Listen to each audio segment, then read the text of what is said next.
Types लिखवा दे। Concise में जो होता है लैप्स ऑफ, हाँ उसमें मैं मतलब उसमें जो एक्चुअल होता है वो पर्टिकुलर पर्सन उसके अगेंस्ट जाता है, उसी को कहते हैं। मतलब देखिए समझाया नहीं था ना सारा चीज, मैंने सिर्फ लिखवाया था। यस, तो समझा देंगे, ठीक है। मैं ज्यादा टाइम लगता है समझाने के लिए, तो मैं 10 मिनट में समझा देती हूँ। देखिए प्रॉब्लम ये है कि आपका जो रहता है यहाँ पर लैप्सेस में, ठीक है, अगर कॉन्साइज है, ठीक है, लैप्सेस लैप्स ऑफ कॉन्साइज अगर है तो इसका मतलब है कि कॉन्साइज मतलब क्या होता है, कॉन्साइज मतलब क्या होता है? कॉन्साइज आपका जो अपना जो रहता है एक खुद का एक आप कह सकते हैं सोल जैसे, ठीक है, जो आप सोचते हैं, जो आप हमेशा, मान लीजिए आपके कोई डिलेमा चल रहा है, ठीक है, तो आप अपने आप से ही जब वो सवाल कर रहे हैं और आप से ही आपको कोई जवाब मिले, दैट इज योर कॉन्साइज, ठीक है। मतलब आपका जो सबकॉन्शियस माइंड है वो जब खुद आपको रिप्लाई देता है, अंडरस्टूड। तो इसका मतलब ये हुआ कि लैप्स ऑफ कॉन्साइज का ये मतलब होता है कि नॉर्मली अगर कोई पर्सन हो जो एथिकल हो, यानी कि वो नॉर्मल अगर कोई काम कर रहा है एवरीडे लाइफ में, वो कभी भी कोई गलत काम नहीं करता है, कुछ भी अनएथिकल नहीं करता है, but once in a while sometimes due to frustration हो सकता है या ड्यू टू कोई भी चीज उसको गलत लग रही है जिसकी वजह से उसने खुद एक गलती कर दी, ठीक है, विदाउट थिंकिंग, और यू कैन से कि बहुत ज्यादा ही परेशान होने की वजह से किसी भी रीजन से उनसे गलती हो गई है। बट द थिंग इज कि उनको जब लैप्स ऑफ कॉन्साइज होता है तो लोगों को खुद रियलाइज हो जाता है, राइट, कि जब आपको पता है कि आपने कुछ गलती की है, ठीक है, तो एट द सेम टाइम आपको ये चीज बॉदर भी करेगा, राइट। अगर आपके कॉन्साइज को पता है कि ये गलत है, आपको खुद पता है कि ये गलत है, तो कहीं ना कहीं ये चीज आपको बॉदर करती रहेगी जब तक आप उस चीज का सोल्यूशन ना निकाल ले या फिर उसका एरर राइट नहीं कर देते हैं। जो आपने रॉन्ग किया है उसको आप अगर राइट नहीं कर देते तब तक वो चीज आपको परेशान करती रहेगी, because usually if you have that sense in your कि ये चीज जो मैं कर रहा हूँ या ये चीज जो मैं कर रही हूँ गलत है, तो वो चीज फिर आपको दिमाग में ये चीज बैठा रहेगा कि मैंने जो किया वो गलत किया। So that is lapses. मैंने बताया था lapses are not what, lapses कोई ऐसा गलती नहीं है, मतलब कुछ ऐसा नहीं है जिसकी वजह से आप किसी इंसान को बुरा कह सकते हैं, ओके। बहुत ही एथिकल इंसान या बहुत ही अच्छा इंसान भी कभी कभी गलतियां कर देता है। Those mistakes are called lapses, यानी कि जो चीज आपने जानबूझ के की हो चाहे अनजाने में की हो, लेकिन वो आपकी आदत में नहीं है, ठीक है, वो चीज आपकी आदत में नहीं है, आपसे कभी कभार वो गलती हो जाती है, then those are called lapses. तो जब आप अपनी ही जो आपका एथिकल नेचर है, ठीक है, मान लीजिए कोई स्टूडेंट है वो हमेशा ही क्लास में अच्छा पढ़ता है, क्लास में टाइम पे आता है, असाइनमेंट टाइम पे सबमिट करता है, but due to some reason वो असाइनमेंट टाइम पे नहीं सबमिट कर पाता है या फिर कोई आंसर उसको नहीं समझ में आया, वो पूछ नहीं पा रहा है, तो that is something lapse of concise ना। वो तो उसको पता है कि गलती कर रहा है वो, ठीक है, लेकिन उसको वो निष्कर्ष नहीं निकाल पा रहा है, he is not able to find any solution to those problems, ठीक है। उसका जो एक लैप्स हुआ है, एक मिस्टेक हुआ है कि उसने वो क्वेश्चन नहीं पूछा टीचर से या उसने वो असाइनमेंट टाइम से नहीं किया कंप्लीट, तो that is what, that is his concise. उसे पता है कि ये चीज गलत है लेकिन किसी वजह से ये गलती हो गई उससे, तो उससे उसको गलत नहीं कहा जा सकता, उस इंसान को तो गलत नहीं कहा जाता, he is a good student और she is a good student.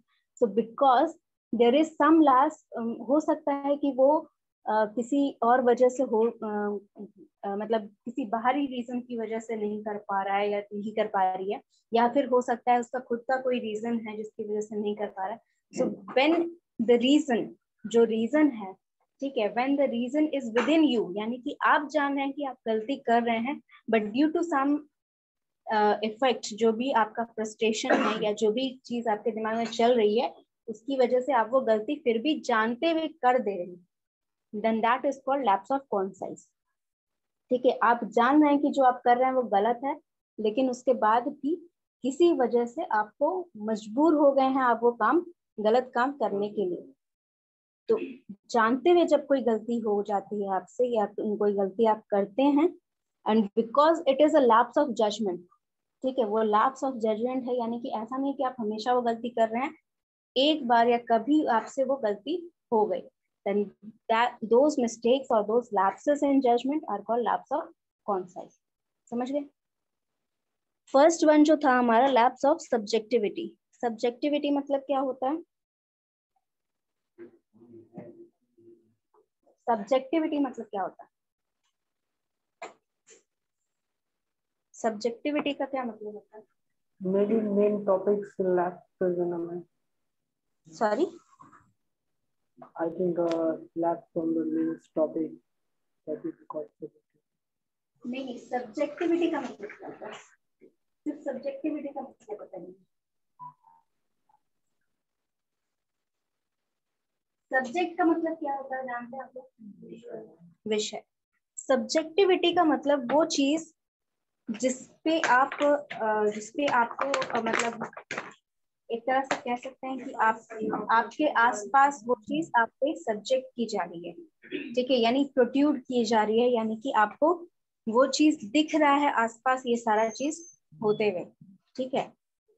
तो सब्जेक्टिविटी का मतलब होता है कि इन कॉन्टेक्स्ट, ठीक है, इन कॉन्टेक्स्ट मतलब मान लीजिए कोई ऐसा सिचुएशन है जहां पर आप समझ नहीं पा रहे हैं कि मॉरली या एथिकली क्या राइट है क्या रॉन्ग, ठीक है, यानी कि कोई ऐसा सिचुएशन, फॉर एग्जाम्पल जैसे मैंने आपको वो हॉस्पिटल वाला एग्जाम्पल दिया, अब उस केस में आप अगर पेरेंट्स का पर्सपेक्टिव देख रहे हैं या फिर किसी फैमिली मेंबर का पर्सपेक्टिव देख रहे हैं तो वो तो चीज अनएथिकल है कि आप उस पेशेंट को नहीं दे रहे हैं, कितने किसी और पेशेंट को दे रहे हैं।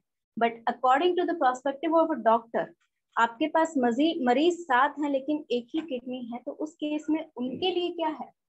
उनके लिए ये एथिकल सिचुएशन है, राइट? उनके लिए क्या है? उनके लिए ये एथिकल सिचुएशन है, वो जानबूझ के नहीं गलती कर रहे हैं, उनके पास चॉइस नहीं है। अंडरस्टूड? तो इन दैट केस जब आपको लगता है कि आप मॉरल डिसाइड नहीं कर पा रहे, यानी कि जो एथिकल सिचुएशन है, ठीक है, उसमें क्या एथिकली सही है क्या एथिकली गलत है आप नहीं डिसाइड कर पा रहे हैं, उस केस में आप लैप्स ऑफ सब्जेक्टिविटी कहेंगे, यानी कि कॉन्टेक्स्ट जो है, जो एक्चुअल सिचुएशन है उसका जो आप कह सकते हैं मुआयना आप नहीं कर पा रहे हैं कि वो सही है या गलत है। Understood? The morality cannot be defined, यानी कि उसमें जो मॉरल है वहां पर जो ऑब्जेक्टिफाई हो रहा है उसको आप जस्टिफाई नहीं कर पा रहे हो कि वो सही है या गलत है।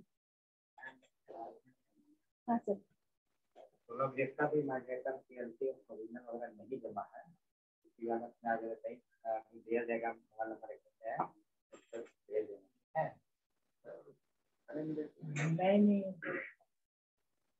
नहीं ओरिजिनल वगैरह है। Yes yes, lapse of subjectivity मतलब क्या कि वहां पर आप मोरालिटी डिफाइन नहीं कर पा रहे, यानी कि आप नहीं समझ पा रहे हैं कि एथिकली क्या करेक्ट है क्या इनकरेक्ट है।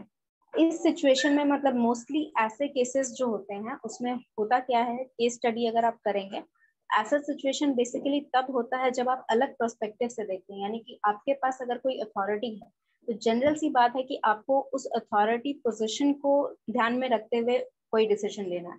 और अगर आपके पास कोई पोजीशन नहीं है, आपका कोई पर्सनल मैटर है या फिर आपका कोई पर्सनल फैमिली मेंबर या रिलेटिव्स इन्वॉल्व है उसमें, तो ऑब्वियस सी बात है कि आप उसमें जजमेंट नहीं कर पाएंगे कि व्हाट इज मॉरली करेक्ट और not, right? Your perspective changes because you are in that kind of position. तो आप जिस पोजिशन पे है उस पर डिपेंड करता है कि आप कहाँ पर लैप्स ऑफ जजमेंट आपका हो रहा है। अंडरस्टूड? नेक्स्ट है लैप्स ऑफ अटेम्प्टेड टॉलरेंस। इसका मतलब कि टॉलरेंस मतलब क्या होता है? एग्जैक्टली, टॉलरेंस मतलब बर्दाश्त करना, यानी कि कोई एक एक्ट है जिसको बर्दाश्त किया जा रहा है, ठीक है, कोई एक चीज है जिसको आप बर्दाश्त करते जा रहे हैं और वो एक तरह से हैबिट में बैठ गया है एम्प्लॉयज की कि ये चीज के लिए तो कोई एक्शन लिया नहीं जाता है, तो we can also do that. Understood? मान लीजिए कोई एक चीज है कि for example take a very small example कि आपको जनरल सी बात है कि आपके अटेंडेंस लगाना पड़ता है, चाहे आप एम्प्लॉय हो चाहे आप स्टूडेंट हो, you have to place your attendance when you coming to the place for study और वर्किंग। तो इन केस अगर मान लीजिए आपको 2 जगह अटेंडेंस लगाना है, ठीक है, for example one you have to place it in the main branch and next फिर आपको अगर किसी और ब्रांच में काम करने जाना है तो वहां पे भी अटेंडेंस लगाना है।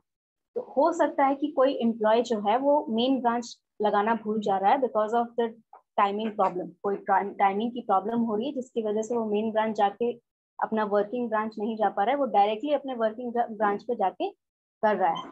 अब इसमें होगा क्या कि a lot of people will see that he has not placed his attendant on the main branch, ठीक है। अब इसमें होगा क्या कि जो लोग के पास और प्रॉब्लम है, ठीक है, मान लीजिए जो सुविधाएं नहीं है उनके पास, जो कर पा रहे हैं, उनको भी क्या लगेगा कि why are we wasting time in this, ठीक है, we can always place the attendance in the working place, right? उनका जो वर्किंग ब्रांच है वहां जाके वो लगा सकते हैं, उनको मेन ब्रांच में जाके लगाने की क्या जरूरत है।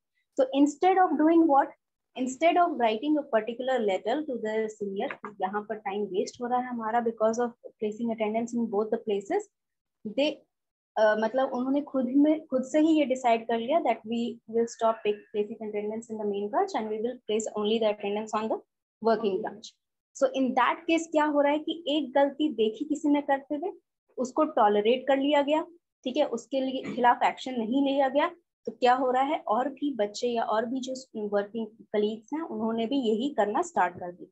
So this is what is called lapse of attempted tolerance, मतलब उनको अटेम्प्ट किया गया कि वो चीज जो है वो गलत थी, फिर भी उनके खिलाफ एक्शन नहीं लिया गया या उनको कोई वार्निंग नहीं दी गई कि आपको ये करना जरूरी है, ठीक है। सो इन दैट केस आप इस लैप्स का कैसे इशू को सॉल्व कर सकते हैं?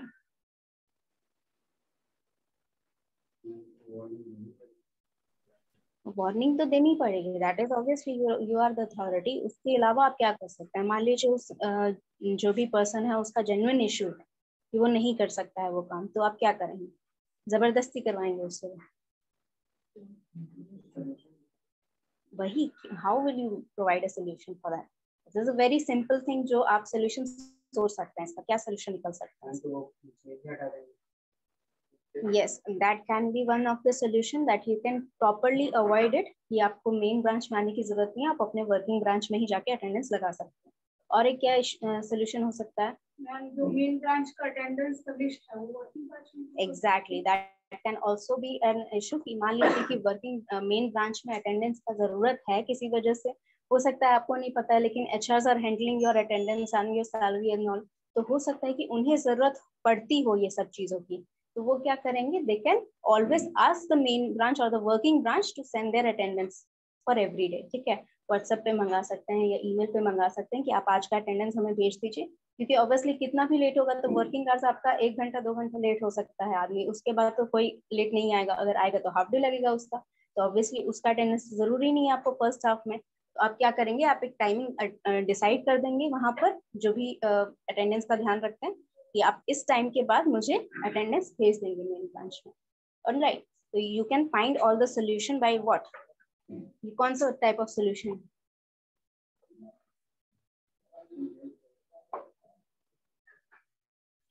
वो कौन सा टाइप ऑफ सोल्यूशन है? रीड इट, लिखवाया है मैंने। How to solve a dilemma.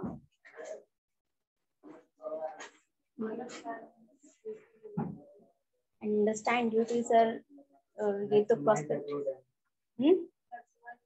Yes, maximise the good and minimise the bad, यानी कि आप एक तो सोल्यूशन क्या कर सकते हैं कि आप पूरी तरह अटेंडेंस हटा ही दें मेन ब्रांच में अगर आपको जरूरत नहीं है, ठीक है। अगर आपको एक्चुअल में जरूरत है, the organisation does need that attendance, तो आप उसमें क्या कर सकते हैं कि you can ask for the attendance from the main branches, ठीक है। जितने भी, मान लीजिए 15 मेन ब्रांचेस हैं, तो जितने भी एम्प्लॉयज हैं उन सबको यही दिक्कत होगी कि उनको पहले मेन ब्रांच में जाके अटेंडेंस लगाना है, फिर अपने ब्रांच में जाके अटेंडेंस लगाना है। It is obviously a waste of time if it is not necessary.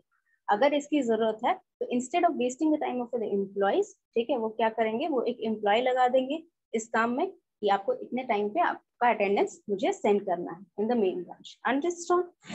नहीं, आपका ये हो गया। और क्या है? Authority finally. ओके, अथॉरिटी मतलब क्या होता है ये तो पता ही है। अथॉरिटी मतलब पता है क्या होता है? पता है? Can you describe it? Someone in the possession of taking decisions, authority मतलब वो someone in the position of making decisions, ठीक है।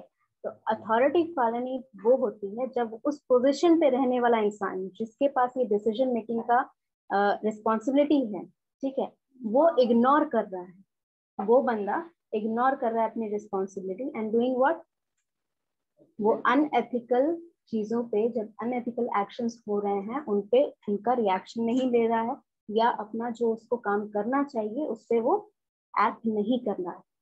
अंडरस्टैंड?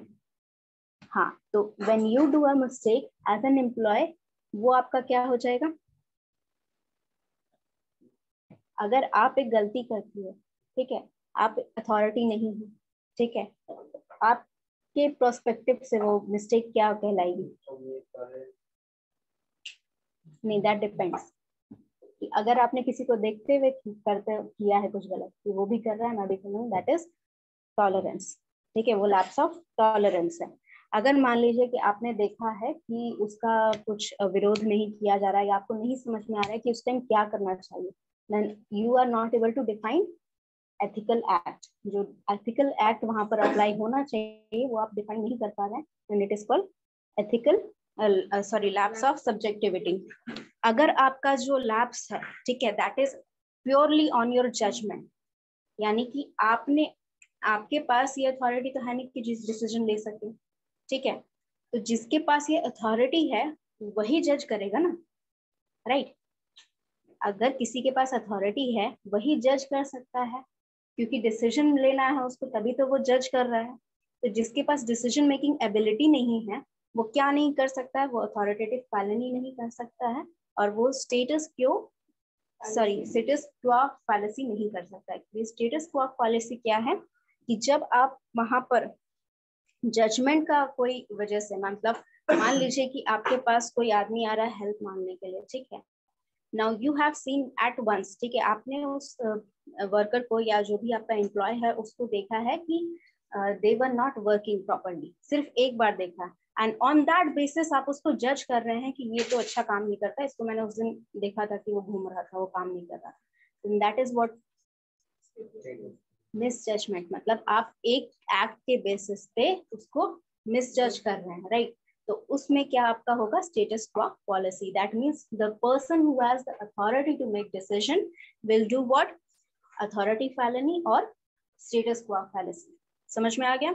अथॉरिटी फैलेसी अगर नहीं समझ में आया तो फिर से एक समझा दूं। उसमें क्या होता है कि जो पर्सन के पास अथॉरिटी है डिसीजन मेकिंग, वो उस चीज पे ध्यान नहीं देते हैं। जैसे मान लीजिए कि यही अटेंडेंस वाला अगर हम एग्जांपल लें, मान लीजिए कि जो मेन ब्रांच में पर्सन बैठा है उसे पता है कि वहां पर मतलब जो भी जरूरत है, ठीक है, उसे नहीं पता, उसे बस इतना काम दिया गया है कि उसे अटेंडेंस कलेक्ट करना है। नाउ ही डजंट और शी डजंट नो कि there is an importance for that, ठीक है, ऑर्गेनाइजेशन को उस अटेंडेंस की जरूरत है, उसे नहीं पता।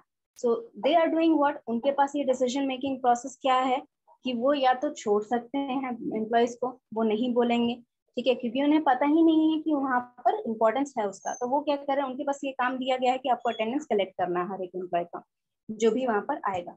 तो उन्होंने ये जजमेंट किया कि अगर मान लो नहीं दे रहा है तो क्या हो गया, then it is what? It is lapse of judgment. That means they don't know that it might be important. ठीक है, उन्होंने ये जानने की जरूरत भी नहीं समझी कि it might be important for us to collect the employees attendance। तो वो क्या कर रहे हैं? तो lapse of judgment क्या हो जाएगा उनका?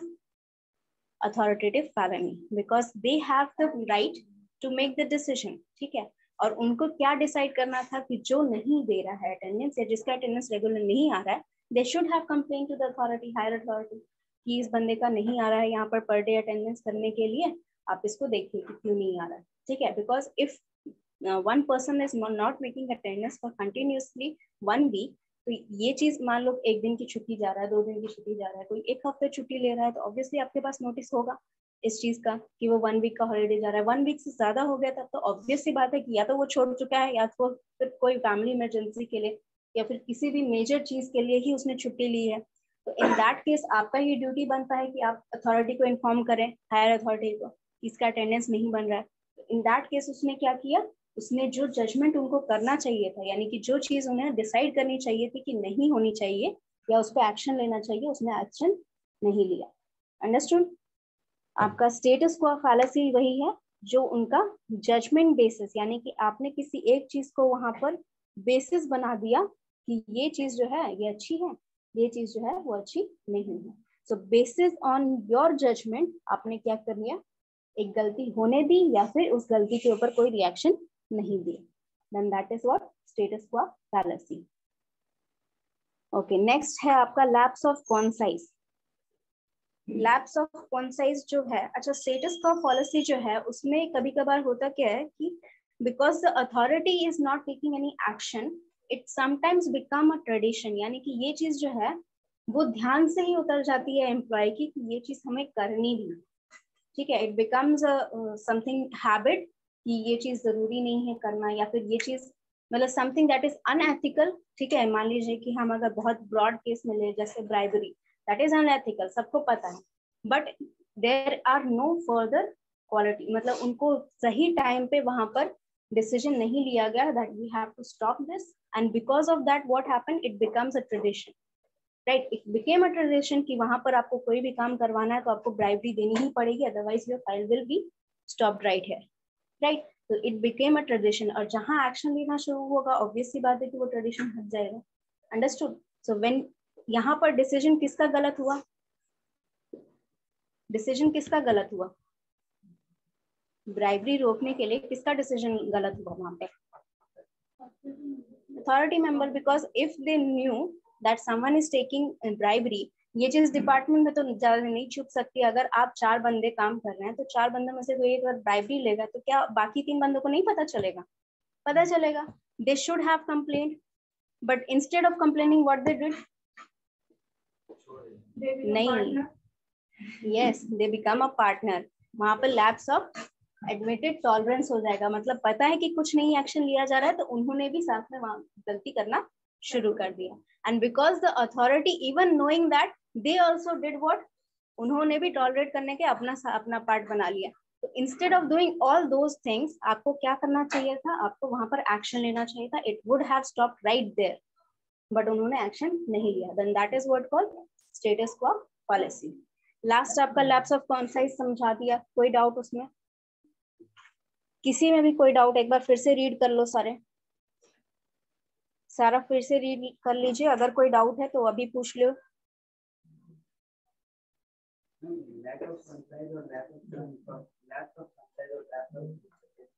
सब्जेक्टिविटी डिफरेंस क्या है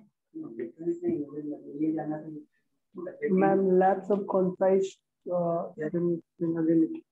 मिनट अजीत क्या बोले, सब्जेक्टिविटी में इंसान को पता है कि वो क्या गलती कर रहा है, वो जज नहीं कर पा रहा है कि वो गलती है, नहीं, वो उसको समझ में नहीं आ रहा है कि वो चीज जो वो कर रहा है वो सही है गलत है, दैट मीन्स उसका जो पर्सपेक्टिव है, ठीक है, उसने प्रायोरिटी सेट नहीं की है, ठीक है, कि ये चीज सही है या ये चीज गलत है, उसने प्रायोरिटी सेट नहीं की, तो उसे समझ में नहीं आ रहा है कि ये चीज वो सही कर रहा है या गलत कर रहा है, या फिर जो देख रहा है जिसके पास अथॉरिटी है उसे रोकने की, उसे नहीं पता चल रहा है कि वो मॉरल डिसाइड करे या नहीं करे, ठीक है। वो जो एथिकल पार्ट है, ठीक है, वो एक्ट ऑफ अनएथिकल जो एक्शन है वो कितना अनएथिकल है या अनएथिकल है भी या नहीं, ये चीज डिफाइन ही नहीं कोई कर पा रहा।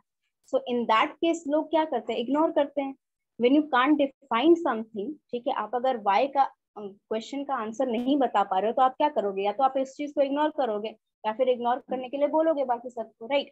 When you are not able to define, ठीक है, तब वो वहां पर लैप्स ऑफ सब्जेक्टिविटी होगा। हाँ बिल्कुल, उसे पता है कि वो गलती कर रहा है,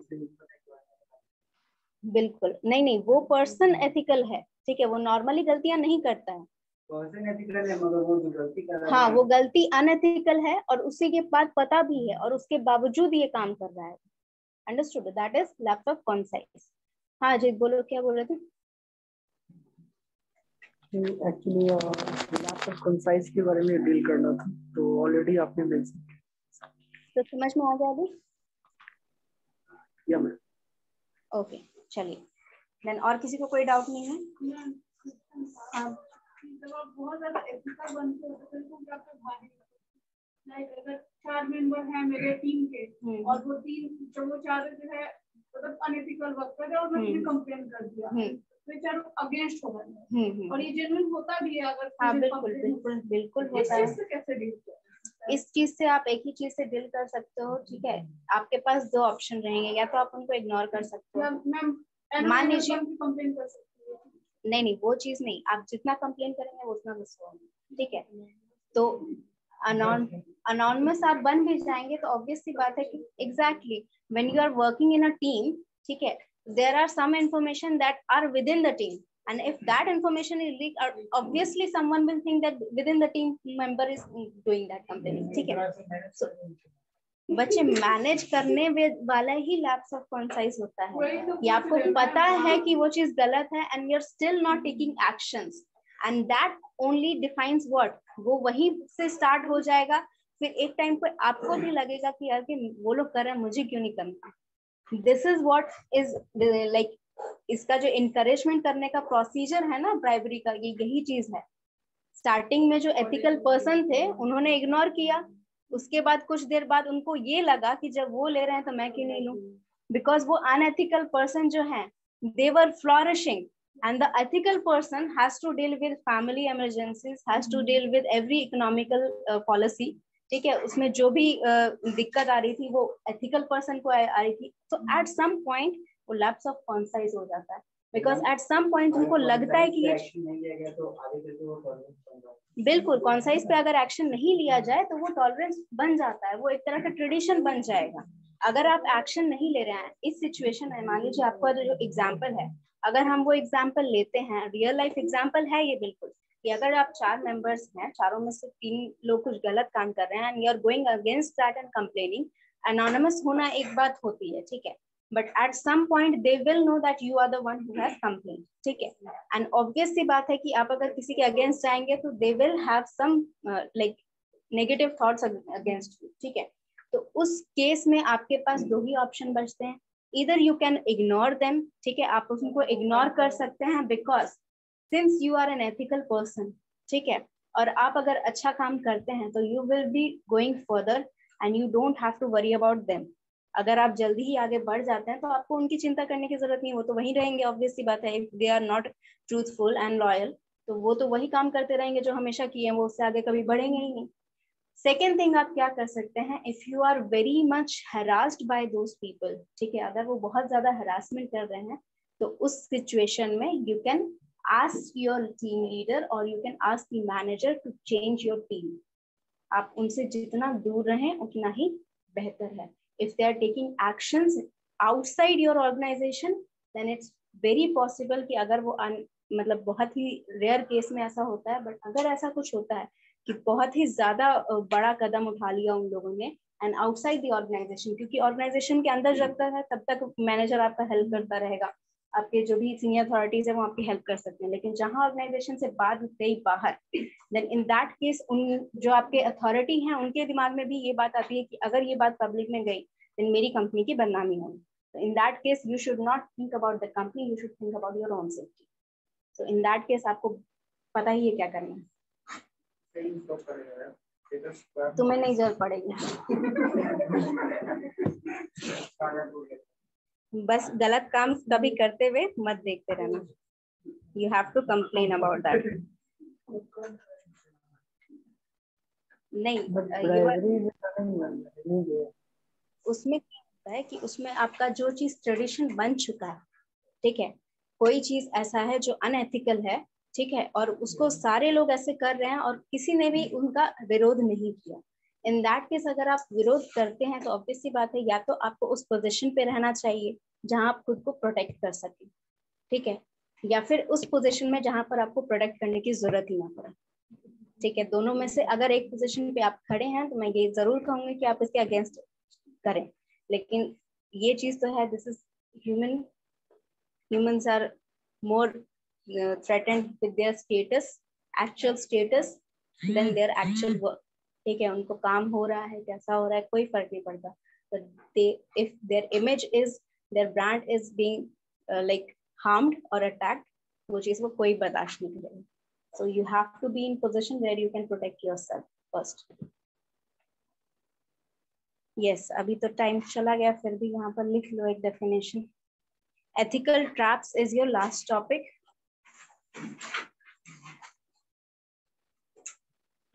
एथिकल ट्रैप्स, ये आपका डेफिनेशन है. Ethical traps.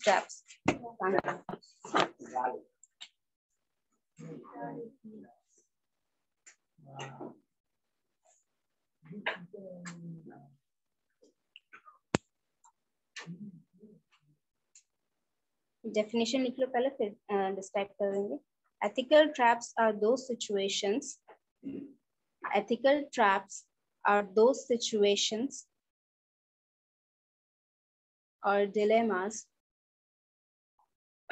Ethical traps are those situations or dilemmas that business people commonly face. That business people commonly face in the course of making choices,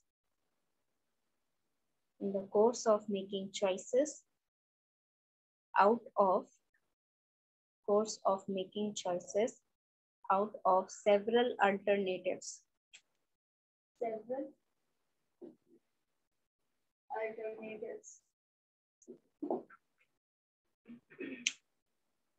Or options, several alternatives or options,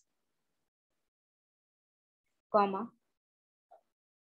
making it more difficult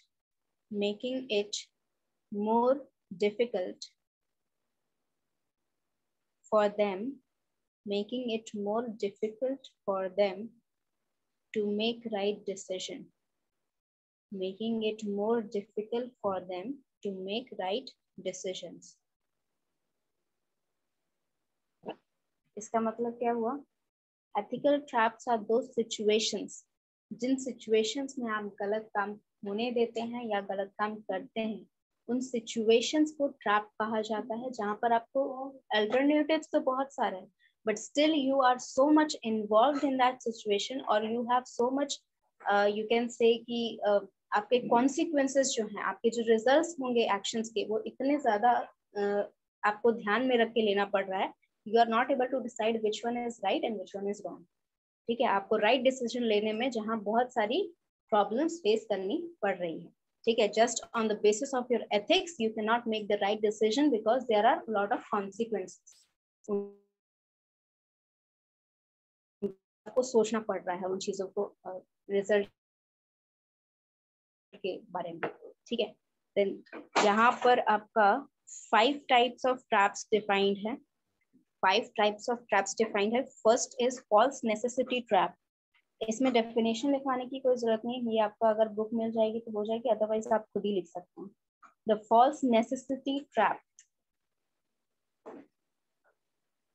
False necessity trap.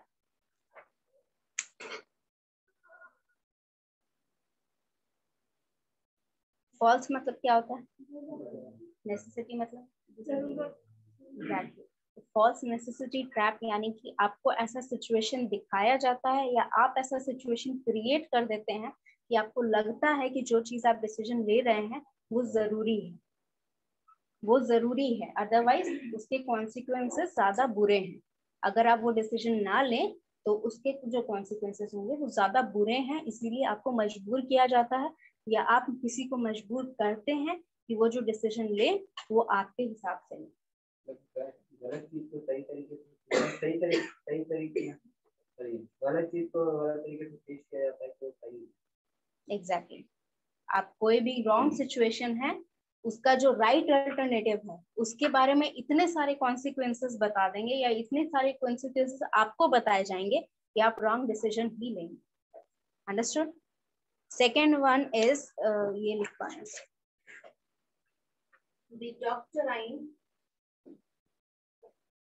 the doctrine of relative fill trap. The doctrine of relative fill trap. Online students, are you able to see in the blackboard? Yes, ma'am. Okay. If you are able to नहीं दिखाई दे रहा है तो आप पूछ सकते हैं. Okay. Doctrine of relative filth trap.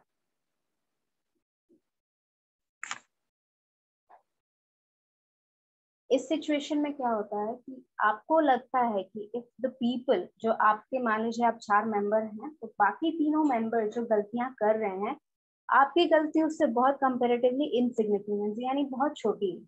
ठीक है. मान लीजिए कि if they are taking bribes, तो आपने सिर्फ एक दिन का अटेंडेंस नहीं आने पर भी लगा दिया. ये कंपैरेटिवली बहुत छोटी गलती है, लेकिन फिर भी गलती है.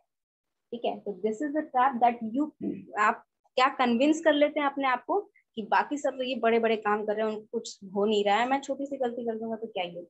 तो this is what, this is your own filth, this is your own filter, own concise, कि आप खुद को कन्विंस कर रहे हैं कि जो गलती मैं कर रहा हूँ वो तो बहुत छोटी है, कोई फर्क नहीं पड़ेगा अगर मैं करूंगा तो. This is your own concise telling you that you can. बिल्कुल, आप जानबूझ के गलती कर रहे हैं, लेकिन आपने क्या किया, आपने खुद को कन्विंस कर दिया है कि बहुत छोटी गलती है, किसी को ध्यान भी नहीं रहेगा, क्या फर्क पड़ता है. Understood. Next is your relational, sorry, the rationalisation trap. Rationalisation trap.